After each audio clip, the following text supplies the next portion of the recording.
binayaran para sa rally o ralya. Let's just go on a particular rally. Pag ang tao ay bayaran, makikita mo naman talaga magdadala ng plug. Pag tinanong ng media, ano pong pinaglalaban nyo? Ay, pinaglalaban namin, pinaglalaban nyo rin. Ganon. Malalaman mo na agad eh. But the real rally is like the one in Luneta, the one in Liwasang Bonifacio, the one in Mindiola during daytime or may araw pa, and the one in EDSA, makikita mo na they want to express their dismay sa mga politiko at sa ng gobyerno.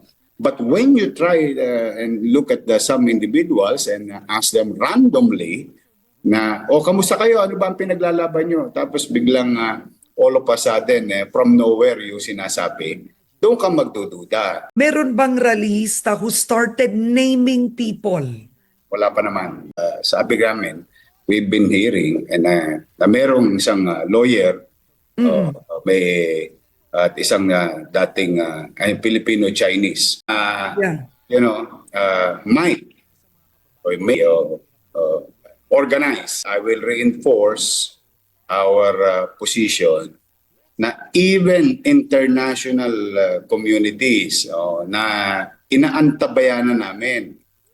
Kasi may mga post as if it is live abroad, but when you see reports to us, the video is looped as if it is live and telling a different narrative, maybe hosted by one country and all other things.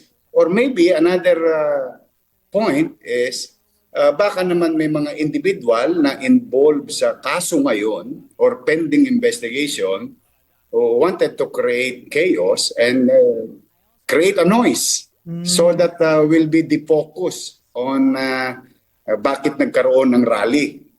Those are possibilities that we are trying to understand.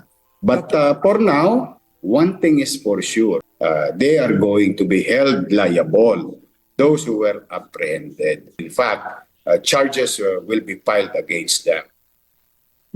Then kung kakanta sila, ayun na, Karen, baka dun mo makita yung